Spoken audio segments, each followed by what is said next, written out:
a gente vai dar sequência no estudo que é do capítulo 10, Lei de Liberdade, subtítulo Conhecimento do Futuro, questão 868, 869, 870, 871.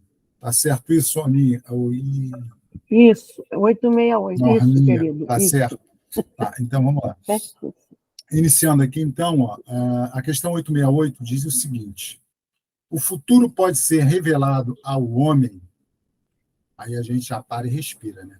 Para e respira. Todo mundo quer saber do futuro, né? Você vai ganhar na Mega Sena, você vai casar com quem, quantos filhos vai ter, né? Essa coisa básica. Todo mundo quer saber isso. Mas olha só a resposta. Resposta: em princípio, o futuro lhe é oculto e apenas em casos raros e excepcionais Deus permite que seja revelado.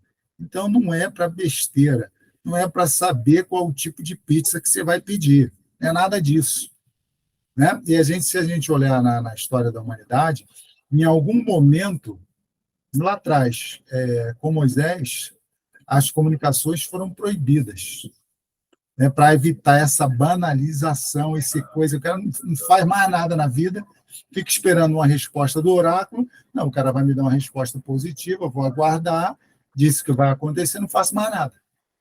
Fico aguardando. Então, eles dizem casos raros e excepcionais. Quer dizer, esses casos raros e excepcionais são situações fúteis, situações que vão trazer algum direcionamento, alguma coisa que vá servir para a humanidade como um todo, não particularizando um ou outro. E quais seriam esses casos raros e excepcionais? Um dia a gente vai descobrir. Mas, se a gente pensar de uma forma um pouco mais dilatada, a gente repara que Vidal falou de ciência o tempo todo aí, muitas situações de ciência, muitos achados, fórmulas, descobertas, são reveladas. Aí são casos excepcionais. Porque isso traz uma condição de elevação para a própria humanidade.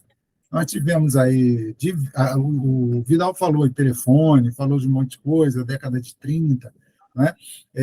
Voltando dos magnetistas, do Paulinho, um monte de gente que estudava e estuda até hoje. Então, esses casos são casos raros e excepcionais.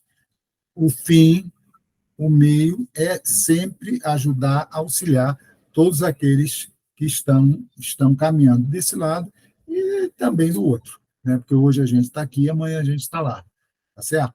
Então, são os casos assim excepcionais e raros que Deus permite ali. Na 869, a gente tem assim, ó, ele insiste, é curioso, né? Com que objetivo futuro é ocultado ao homem? Ó, resposta: se o homem conhecesse o futuro, descuidaria do presente e não agiria com a mesma liberdade, porque seria dominado pelo pensamento de que, se uma coisa tem que acontecer, não adianta se ocupar dela. Não adianta, se vai acontecer, não adianta eu me preocupar ou impedir que isso aconteça. Então, o cara senta ali, deitado eternamente em berço pleno, e fica esperando. Esperando. Então, ele deixa de progredir, deixa de caminhar, deixa de evoluir, deixa de entrar em contato com as suas questões que precisam ser trabalhadas, suas incertezas, inseguranças, medos, tudo isso, porque ele tem ali uma suposta certeza de um futuro que pode chegar. Ou positivo, se é bom, eu aguardo. Se é ruim, eu aguardo do mesmo jeito, não vou fazer nada, já está marcado ali, não adianta. Então, essa revelação ela é ocultada nesse sentido para que a criatura continue seguindo provas ou expiações, ou só provas ou só expiações, provas e expiações, que lhe vão trazer um melhor aprimoramento de si mesmo enquanto espírito. Ele precisa botar a mão na massa. Então, essas revelações, essas coisas assim, né, são estranhas. A gente não fala de ninguém, mas existem situações aí, oráculos, que você vai lá e pergunta uma coisa, o oráculo responde. Mas isso é um outro nível.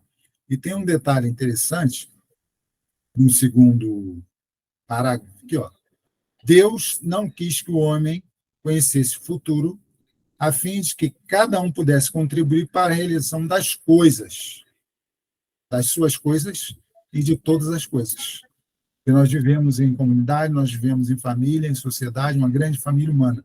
A partir do momento que eu resolvo as minhas coisas, que eu equilibro as minhas coisas, eu estou favorecendo as coisas dos outros também serem favorecidas, porque o meu olhar vai mudar. A minha percepção muda. A partir do momento que a minha percepção muda, eu vejo o outro com as suas limitações, as minhas limitações, e a gente vai caminhando de uma forma bem razoável.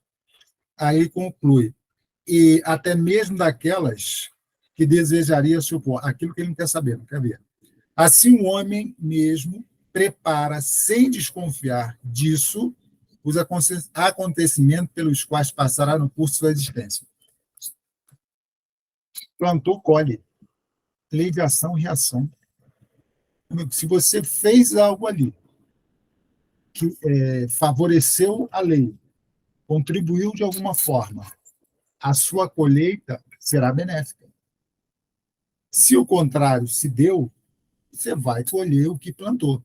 Então, se por acaso alguém pudesse ter uma bolinha de cristal e visse lá que a sua colheita não seria a desejada, de alguma forma essa pessoa tentaria se isentar ou desviar aquela colheita que é obrigatória.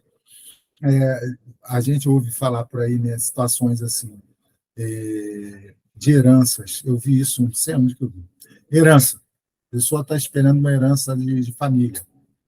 Imagina, ela espera tranquilamente, calma, tranquilo, tomando aquela aguinha de coco, suave, esperando que a vida se resolva, e ela está com a vida dela parada, de olho naquela herança, certo? Que vai resolver a vida dela. Imagina se essa pessoa vai ficar quietinha. Até pode, mas ela vai dar um jeitinho de acelerar esse processo, não é? Ela vai dar um jeitinho de favorecer o seu próprio caminhar. Então, esse futuro aqui é complicado. E tem uma coisa interessante também. Por que os espíritos não contam tudo? Não falam tudo.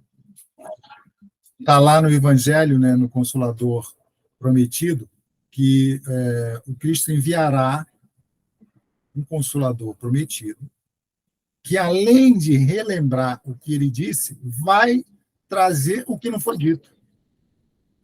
Certo? Então, tudo no seu tempo.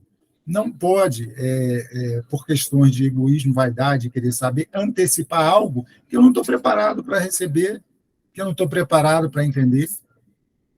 Não é? Daí é o que vem, não se dá pérola aos porcos.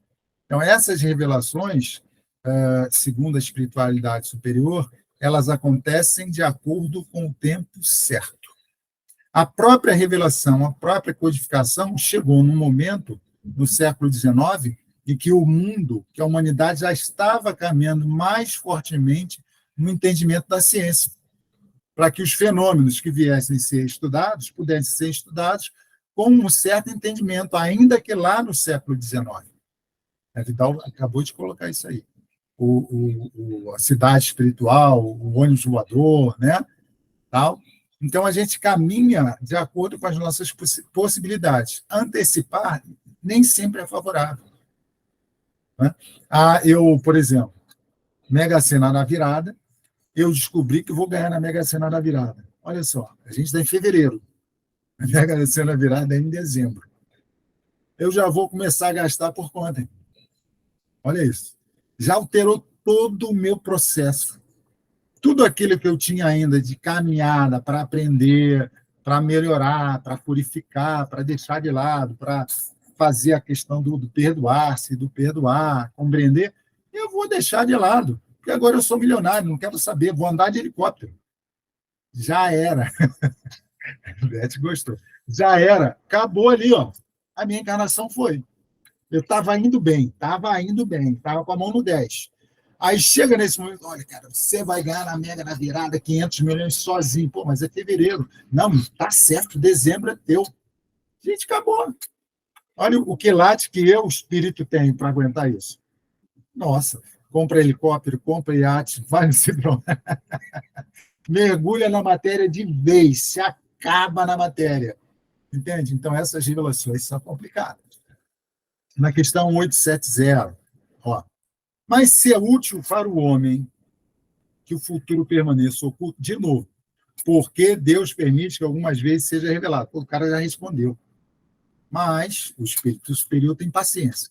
E ele responde: Deus permite o conhecimento prévio do futuro quando ele vem facilitar a execução de alguma coisa em vez de dificultar.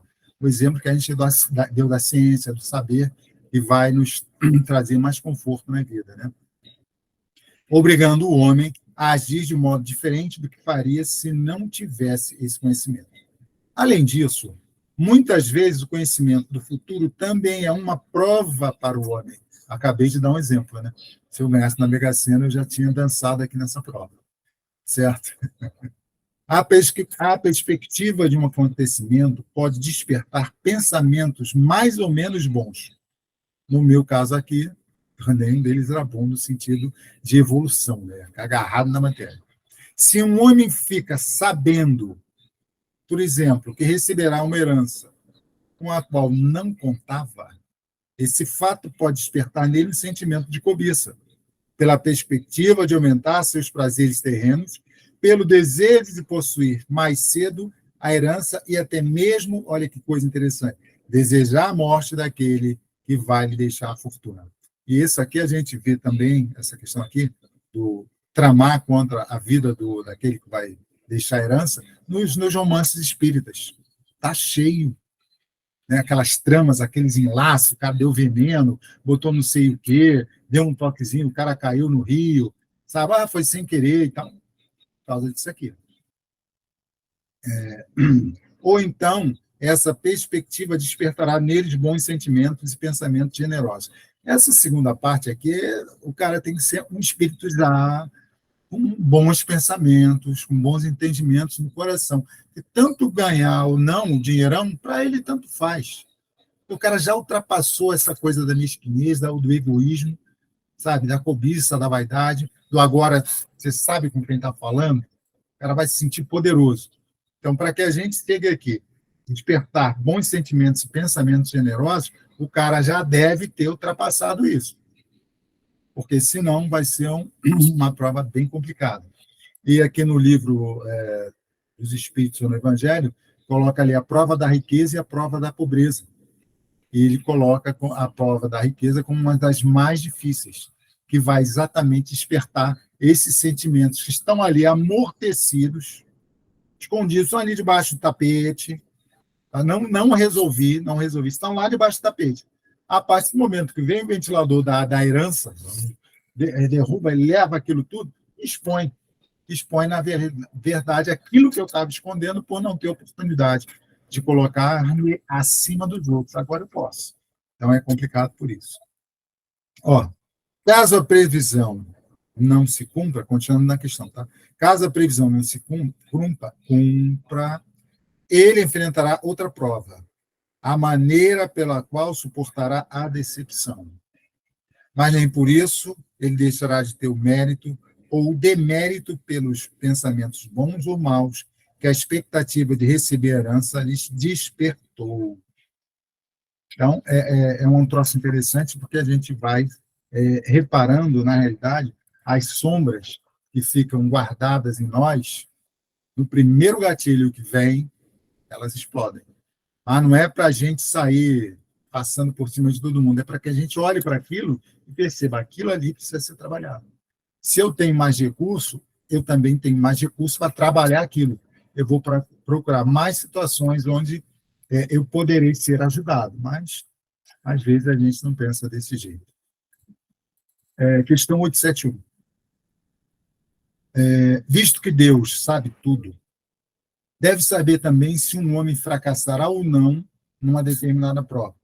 Nesse caso, qual a necessidade dessa prova, uma vez que nada acrescentará ao que Deus já sabe a respeito desse homem? Deus sabe tudo, deve saber também se um homem fracassará ou não em determinada prova. Claro, onisciência, onipresença, né? Deus sabe. A prova, a questão não é para saber se Deus vai errar ou Deus vai se enganar. Deus sabe. Não é para ele, é para a criatura. Certo? a questão aqui do livre-arbítrio, da livre vontade, ainda que seja parcial, no momento que nós estamos, né? Mas, então, é colocada ali uma situação onde essa criatura terá a oportunidade de provar-se.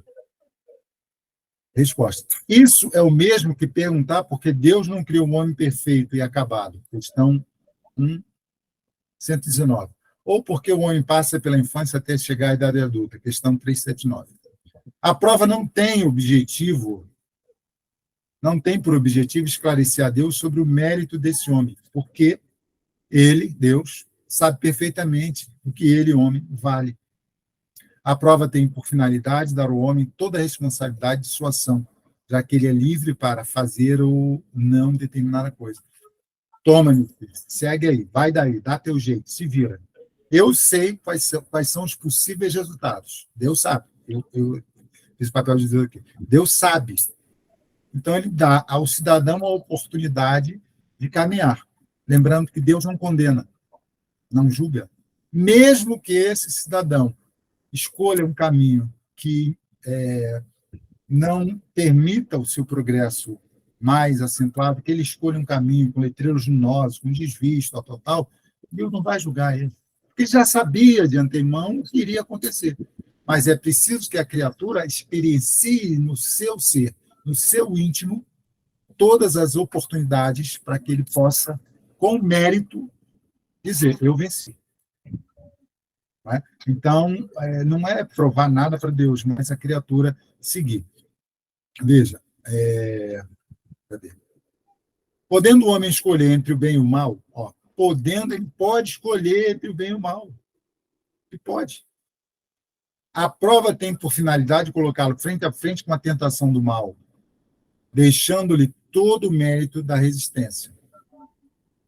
Ainda que Deus saiba antecipadamente se o homem vencerá ou não. Ele não pode, em sua justiça, nem puni-lo, nem recompensá-lo por um ato que ainda não foi praticado. Pergunta V lá 258. E tem um filme de ficção, que é o Minority Report. Beth viu também, não está me deixando mentir sozinho. Tá? Eles têm um processo lá de antecipação de crime. O departamento é o pré-crime. O crime não aconteceu, os caras vão lá e pegam o suposto criminoso antes que ele cometa o crime. É interessante. Né? Então, nesse sentido aqui, Deus sabe que o cara pode fazer ou não pode não fazer. Mas, mesmo sabendo disso, ele não vai punir. Ele antecipa. Então, vai lá, segue por aqui, vai aqui. Se o cara desviar, Deus já sabia. Se ele for direto, também já sabia. Não é para Deus, é para a criatura. Experimentando essa criatura, na sua escolha entre o bem e o mal. O que ele escolher vai ser acréscimo, vai ser experiência. Se ele escolher a situação ruim, essa situação ruim vai servir mais à frente, quando ele se torna um pouquinho mais consciente, caramba, eu escolhi isso aqui, não é bom. Mesmo que ele não tenha consciência, tem alguma coisa ali que fala, caramba, não vou fazer isso não. Né? Se bem que, bom, mundo de provas de expiação, a gente não vai falar nada, né? Então, a gente está falando do pessoal que já caminhou um pouquinho mais. Né? O cara para assim, não posso fazer isso. Dá na consciência. Porque ele já vivenciou isso e esse caminho não foi bom. E o caminho do bem, quanto mais você faz, mais você se alegra, mais você se sente pleno, mais você se aproxima da divindade. E quanto mais você se aproxima, mais você quer chegar lá. Tá? E tem um comentário do Kardec aqui. É assim também entre os homens. Pois capaz que seja um estudante, por mais capaz que seja um estudante, por maior que seja a certeza de seu triunfo, ninguém lhe confere um grau sem que antes se faça a prova. Da mesma forma, o juiz só condena o acusado após ter a prova de um ato consumado e não pela previsão de que ele possa ou não ter praticado esse ato. A questão do filme é o contrário, né? O cara é punido antes. Quanto mais se reflete sobre as consequências que teriam para o homem o conhecimento do futuro, mais se compreende como foi sábia a providência em ocultar esse futuro. A certeza de um acontecimento feliz faria com que o homem entrasse na inércia. Vou ganhar na Mega Sena, chega, não fazer mais nada. A certeza de que o acontecimento infeliz faria com que ele caísse em desânimo, e, em ambos os casos, suas forças ficariam paralisadas. Ele não ganha nem de um lado, nem do outro. E por isso que o futuro só é mostrado ao homem como uma meta que lhe cumpre atingir por seus esforços. Amigo, é isso aqui. Trata o outro como você gostaria de ser tratado. Faz assim, estou te falando. Tá, vou fazer. Aí ali na frente, me distraí. Não deu para fazer. Não tem problema. Volta amanhã, você vai ter uma outra oportunidade. Tá? Mas são orientações simples que, se nós tivéssemos cumprido, a gente já estaria numa outra situação. Né? Certo? Ó, cadê? É por isso que o futuro só é mostrado ao homem como uma meta que ele cumpre atingir por seus esforços, mas desconhece as dificuldades pelas quais deverá passar para atingi-la. O conhecimento de todos os incidentes do caminho diminuiria a sua iniciativa e o uso do seu livre-arbítrio. Uso do livre-arbítrio e da inteligência.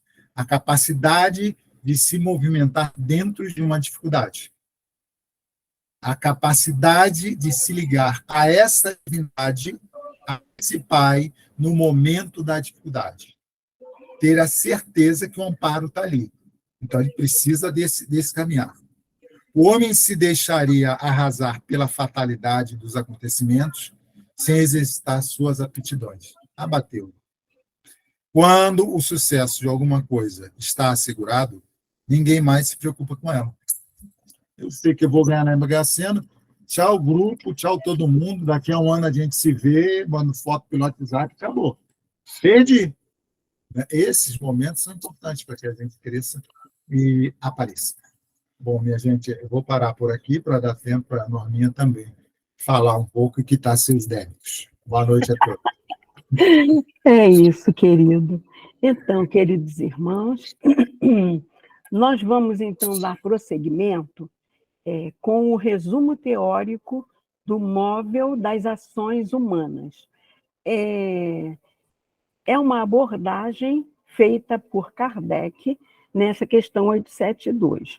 Dada a exiguidade do tempo, eu não vou ler a questão, porque vocês vão ter oportunidade de lê-la com mais profundidade. Vamos pontuar o que Kardec chamou a atenção, encerrando esse capítulo 10, fazendo-nos entender como livre-arbítrio e fatalidade são elementos necessários à nossa evolução. Então, na sua inteligência suprema, o Pai criou esse roteiro para todos nós, não é verdade? E por quê? Porque existem almas para educar. E a educação, o burilamento, vem através desses elementos, quando aqui estamos na matéria, não é? Quando o espírito já consegue evoluir tanto, Miramês fala que ele torna-se leis andantes. Por quê? Porque por toda a parte que ele vai, ele só cumpre a vontade de Deus. Então, é aquele mundo que todos nós sonhamos um dia conquistar, né, meus irmãos? O nosso progresso espiritual, então, ele depende da nossa vontade de fazer escolhas de acordo com o quê?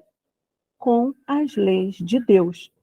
Para tal, o Pai nos concede o livre-arbítrio, tá?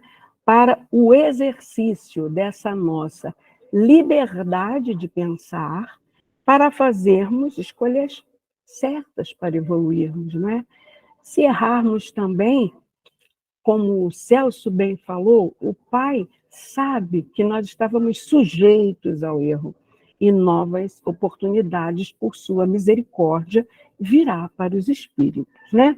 Acontece que, às vezes, o espírito encarna disposto a cumprir o que programou quando estava lá no plano espiritual. Mas aqui, em contato com a matéria, ele desvia-se, não é? E aí é que acontece que ele não nem progride, nem regride, porque o espírito não retrograda, mas ele terá, então, essas novas oportunidades.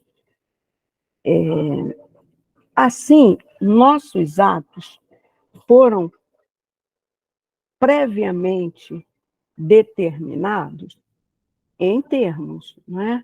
A gente faz escolhas, mas ninguém é pré-determinado, por exemplo, para cometer um crime.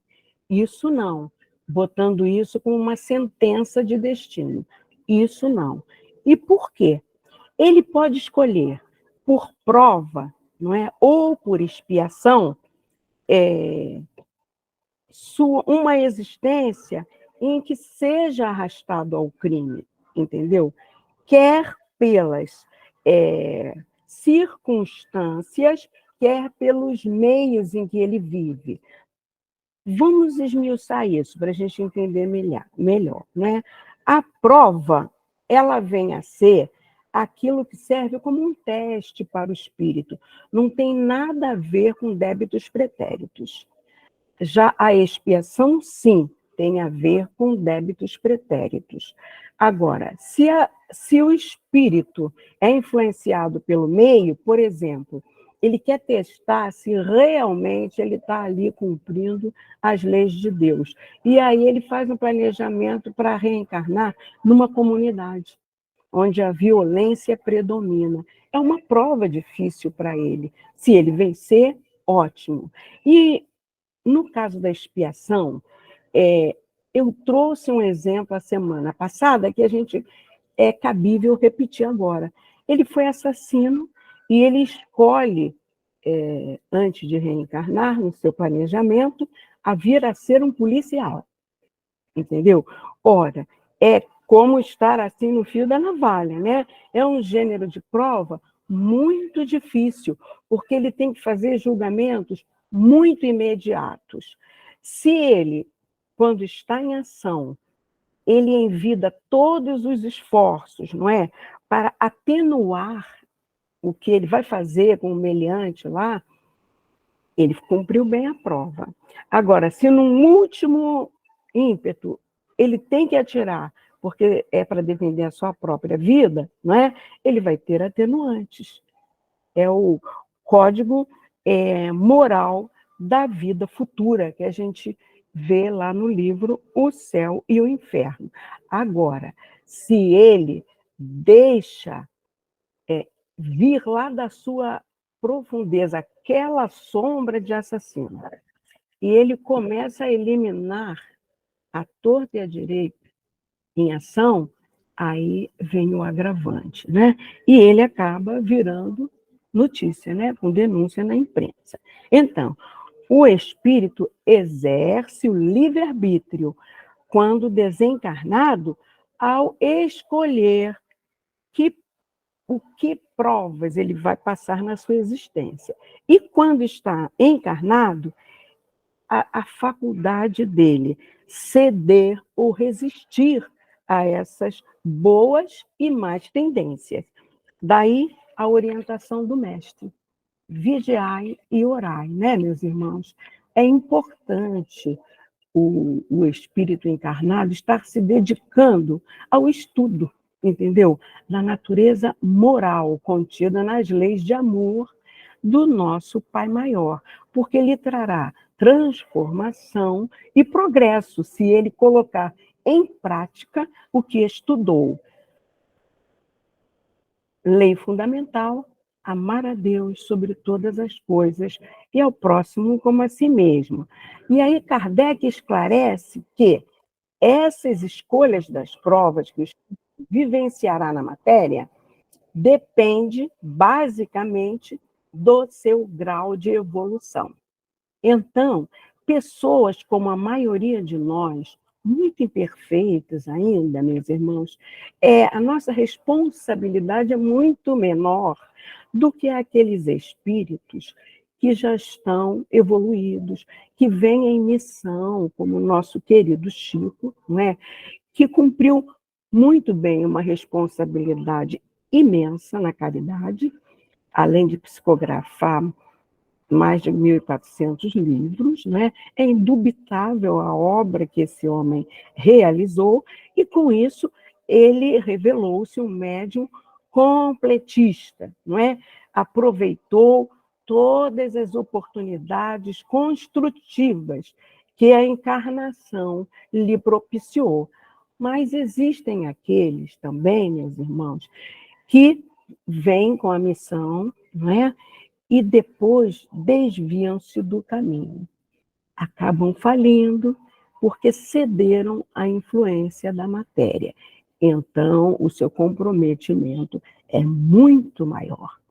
Ele já conhecia, ele não pecou pela ignorância, da falta de conhecimento, não é? Então, é muito sério. E quando se dá, então, a expiação compulsória, aquela que nos é imposta pelo alto, quando o espírito não está apto a proceder a uma escolha com conhecimento de causa. Às vezes, o espírito se automutilou tanto com comportamentos de energias pesadas que ele não tem nem como raciocinar. Então, ele nasce com idiotia, não é? E às vezes, são encarnações, assim, rápidas, só para que ele tenha um choque na matéria, para recompor-se perispiritualmente. Então, queridos irmãos, qual é a importância do livre-arbítrio? Bom, sem ele, o homem não teria nem culpa por praticar o mal, nem mérito em praticar o bem, não é verdade? Entre inúmeros acertos e erros, o espírito ele vai desenvolvendo o seu aprendizado, aí se cumprindo a lei do progresso. Ele vai desenvolvendo sua inteligência e burilando as suas imperfeições. No exercício da liberdade de pensar, o espírito que desenvolve a inteligência exerce o progresso individual e também o coletivo, porque aqueles que estão mais próximos estão interligados de nós. Até a nossa palavra amiga, o nosso exemplo de exercitar o que a gente estuda na doutrina, sendo paciente, vai servir para ajudar a outros irmãos vivenciarem aquilo. Por exemplo, nós falamos, como o Chico, né, pôde fazer tanto, nós estamos nos esforçando para fazer um tantinho do que o Chico fez. É isso, são os bons exemplos que a gente pode dar. E assim a gente avança para o segundo ponto que o Kardec mencionou, que é a fatalidade, que ele diz que vulgarmente é entendida, supondo a decisão prévia e irrevogável de todos os sucessos da vida, independente da importância deles. Mas ele ressalta que não é bem assim, né? Isso é um grande equívoco. De que serviria, então, a inteligência se os atos do homem obedecessem à força do destino? O Celso também pontuou isso hoje. Já não haveria bem nem mal, crimes ou virtudes. A razão nos leva ao entendimento que Deus, soberanamente justo, não castigaria suas criaturas por faltas cujo cometimento não dependera delas, nem as recompensaria por virtudes de que nenhum mérito elas tivessem feito. Isso seria o quê? A negação da lei do progresso. Porque tudo esperando da sorte não faria a criatura nenhum esforço para melhorar-se, não é verdade? Então, a fatalidade existe em relação a algumas coisas, não é? Por exemplo, se o espírito afasta-se das leis morais enquanto encarnado, ele perde tempo. fica preso na roda de reencarnações por mais tempo, como o aluno repetindo o ano. Então, ele precisa nascer constantemente e torna-se uma fatalidade. A mesma coisa, a desencarnação. Nenhum de nós pode fugir dela, não é verdade? Reencarnamos todos com o fluido vital necessário ao tempo que vai durar aquela nossa existência. Em raríssimos casos, especialíssimos, né? Dependendo do merecimento, o espírito pode ter até uma moratóriazinha. Mas a fatalidade existe, nós vamos um dia desencarnar, não é? Na posição que o homem encarnado na Terra e nas funções que ele aqui desempenha, em consequência do gênero de vida que ele escolheu, como prova, expiação ou missão, é que vai desenvolvendo-se isso, não é? Então, aí acaba a fatalidade, pois da sua vontade depende ceder ou não às más tendências. Então, não há fatalidade. Nós é que escolhemos se vamos ceder ou não às más tendências. A gente lembra uma figurinha que o Vidal, numas aulas atrás, projetou, né? Do anjinho e do demôniozinho. O anjinho simbolizando os bons espíritos, que nos trazem boas sugestões. Os demôniozinhos simbolizando os espíritos inferiores, né? Os nossos obsessores, que aproveitam-se dos seus sugestionamentos para nos levar a falir, né? Torcem por isso. Mas nós precisamos lembrar mais uma vez que o Mestre, há mais de 2000 anos atrás, nos alertou: vigiai e orai, para não nos afastarmos desse caminho do meio, do equilíbrio, meus irmãos. E a doutrina espírita nos diz que não há arrastamento irresistível para aquele que faz esse orai e vigiai, não é? Lembrando que nós é quem atraímos nossas companhias. Daí, a gente vigiando, a gente vai atrair o quê? Bons espíritos, boas companhias, um bom artifício para esse é a realização do culto do Evangelho no lar, que vai nos harmonizando. Então, a fatalidade pode ser modificada, esse é um outro ponto, pela misericórdia divina, inspirada na fonte do amor, quando o espírito faz por merecer. Vamos entender isso com exemplo? Tem um exemplo muito citado por palestrantes espíritas de um irmão trabalhador, muito esforçado, né, na labuta espírita, e que, num acidente na fábrica, ele perdeu um dedo.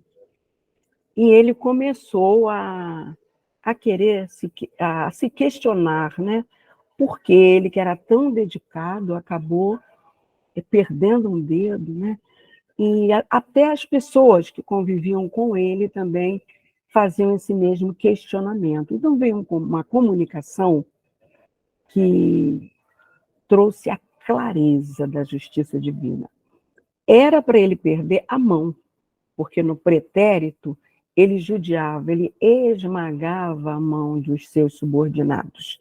Mas porque ele trabalhou muito, essa fatalidade foi minimizada, alterada. E ao invés de perder o braço, que é o que ele ia perder, porque ele esmagava as mãos, ele perdeu só um dedo.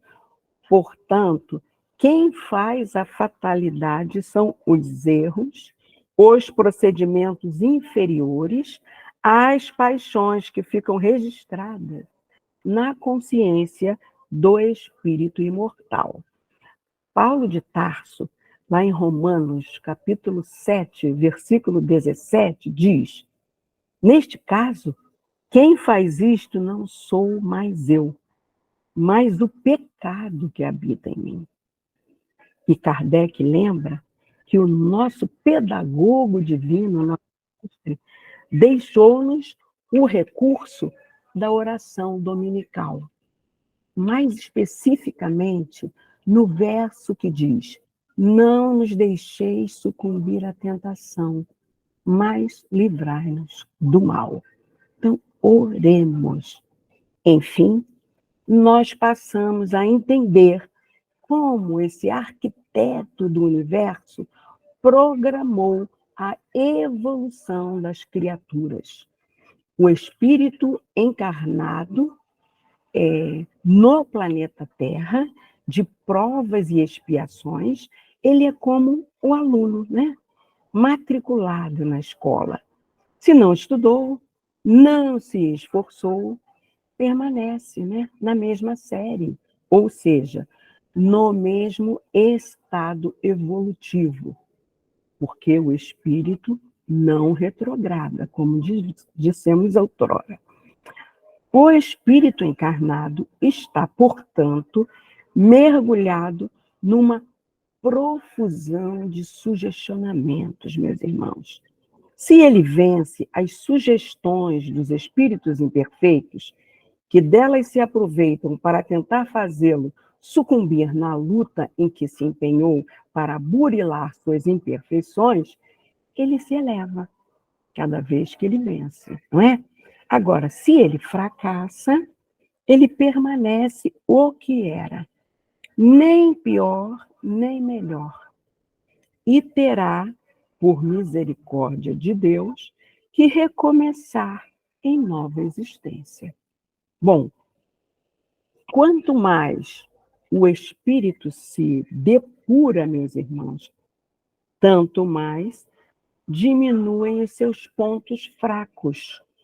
E assim, tanto menos acesso ele dá para que os espíritos inferiores sugestionem-no ao mal. Elevando-se, cresce-lhe a força moral, fazendo que dele se afastem os maus espíritos.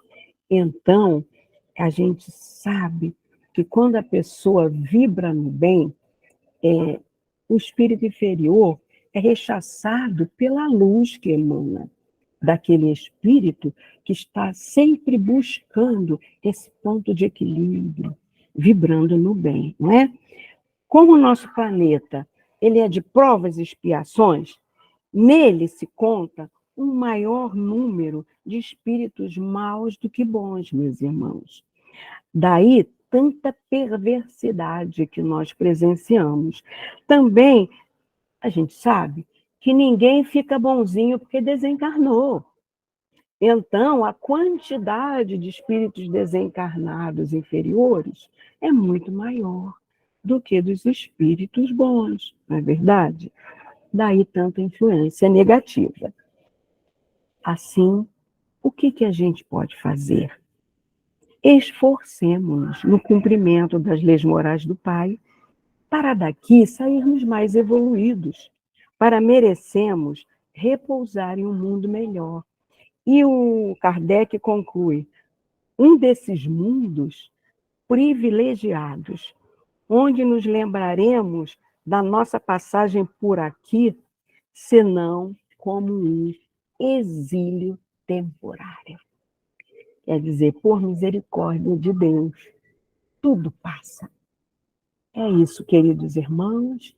Assim nós terminamos a nossa exposição de hoje. Leiam essa questão, que ela é maravilhosa, esse resumo, né, que Kardec fez desse capítulo 10. Vamos, então, à nossa prece de encerramento, meus irmãos. Graças a Deus. Obrigado, mestre querido. Guias e amigos espirituais que estiveram conosco, nos inspirando no uso da palavra. Gratidão ao nosso mentor Paulo de Tarso, desse grupo abençoado. Que as suas bênçãos, Pai amado e misericordioso, possa recair em todos nós, para que possamos permanecer unidos, fortalecidos, buscando levar esse conhecimento divino que nos chega através dos seus mensageiros de luz. Fortaleça-nos, Pai.